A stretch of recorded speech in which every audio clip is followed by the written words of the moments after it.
जमानों पहले एक निहायत हसीन और जमील बादशाहत हुआ करती थी। एक ऐसी सल्तनत जहां चांदनी रातों में महलों की छतें मोतियों की तरह चमकती और हवाओं में खुशबुओं के झरने बहते थे।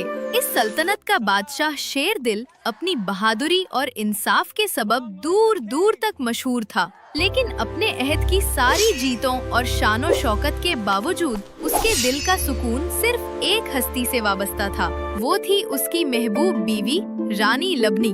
रानी लबनी न सिर्फ हुस्न में बेमिसाल थी, बल्कि दिल की भी बेहद नेक। इन दोनों की मोहब्बत से अल्लाह ने उन्हें 3 बेटियां अता की, शहजादी ज़ोहरा, यमुना और सहरश। तीनों अपनी माँ की तरह हुसीन, नाजुक और दिल की नर्म थी। पूरा महल उनके कहकहों से गूंजता रहता और बादशाह के लिए उनकी मुस्कुराहट ही दुनिया की सबसे बड़ी दौलत थी। लेकिन एक दिन तकदीर ने वो खुशियाँ छीन ली। रानी लबनी शदीद बीमार पड़ गईं। महल की फजा जैसे सोगवार हो गई। दरो दीवार पर उदासी छा गई। महल के सब हकीम, तबीब और आमिल बुलाए गए, मगर कोई इलाज कारगर न हुआ। आहिस्ता आहिस्ता उसकी सांसें कमजोर होने लगी। महल में खामोशी छा गई।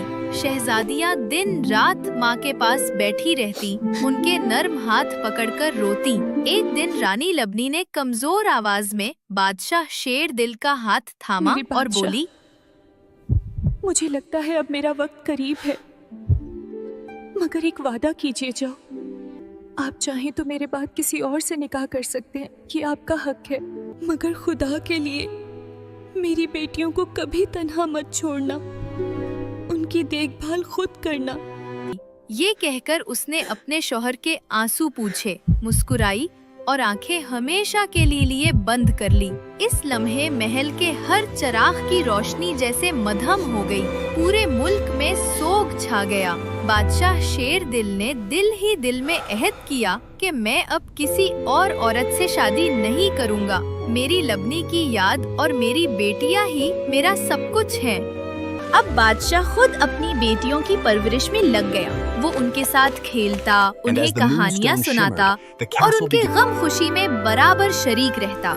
महल में एक नौकरानी नादिया भी थी, जाहिर में बड़ी नरम दिल, ख्याल रखने वाली और प्यारी बातें करने वाली। वो शहजादियों की पसंद का खाना बनाती, उनके लिए नए फूल चुनती और हर वक्त उनके गिर्द खुशामदाना मोहब्बत के जाल बुनती। बादशाह खुश था कि रानी लबनी के बाद कोई तो है जो उन मासूम बच्चियों का ख्याल रखता है, मगर दिलों की नीयतें चेहरों से नहीं जानी जाती। नादिया का असल मकसद कुछ और था। वो तख्त की लालच में गिरफ्तार हो गई थी। वो चाहती थी कि बादशाह उससे शादी करे ताकि वो सतारा आबाद की मलका बन जाए। वो बादशाह का दिल जीतकर मुल्क की रानी बनना चाहती थी। 1 बरस गुजर गया। नादिया खिदमत करती रही, लेकिन बादशाह की तवज्जो का एक लम्हा भी उसे नसीब न हुआ। बादशाह के दिल में अब भी सिर्फ लबनी की याद थी। नादिया के दिल में हसद ने जगह ले ली। वो अंदर ही अंदर सुलगने लगी। एक रात उसने आईने के सामने खुद से कहा, अगर ये शहजादियाँ मेरे रास्ते में ना होते तो आज मैं भी इस महल की मालिका होती। इसी दिन से उसने एक भयानक मंसूबा बनाना शुरू किया। ऐसा मंसूबा जो उन तीनों मासूम लड़कियों की जिंदगी बदल दे। शहजादियाँ महल से बाहर कभी ना निकालती, क्योंकि बादशाह को उनकी हिफाजत का बहुत ख्याल था। लेकिन एक दिन जब वो बाग में खेल रही थी, नादिया उनके पास आई और मुस्कुराते हुए बोली, कितने दिन हो गए हैं मैं फूलों की वादी नहीं गई। वहाँ की फजा, वो पहाड़, वो ख्वाब जैसे दरिया, क्या जन्नत लगती है। तीनों शहजादियाँ हैरत से उसकी बातें सुनने लगीं। ज़हरा बोली, फूलों की वादी, वो कहाँ है? क्या वाकई इतनी हसीन है? नादिया चालाकी से मुस्कुराई, हाँ, बहुत खूबसूरत है। वहाँ हर फूल से खुशबू टपकती है। दरिया ऐसे बहते हैं जैसे आसमान जमीन को छू रहा हो। मैं कल वहाँ जा रही हूँ। ये सुनकर तीनों बहनें बेकरार हो गईं। उन्होंने इल्तिजा की, हमें भी साथ ले चलो नादिया, हमने कभी महल से बाहर कुछ नहीं देखा। नादिया ने होठों पर मसनूई मुस्कुराहट लाई। मगर तुम्हारे वालिद इजाजत नहीं देंगे। शहजादियाँ मायूस हो गईं।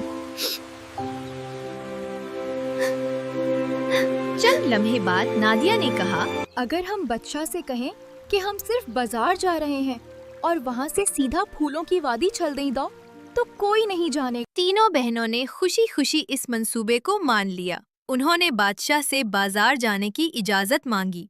पहले तो बादशाह ने इनकार कर दिया, मगर बेटियों की जिद के आगे मजबूर हो गया और चंद मुहाफिजों को साथ भेज दिया। अगली सुबह शहजादियां अपनी सजी हुई शाही बिग्घी में रवाना हुईं। बाजार की रंगीनी देखकर उनकी आंखें चमक उठीं। सहरश बोली, कितना खूबसूरत है ये बाजार। मगर जैसे ही बिगी एक सुनसान मुकाम पर पहुंची, नादिया ने कोचवान से कहा, जरा गाड़ी रोको, मेरे पेट में दर्द हो रहा है।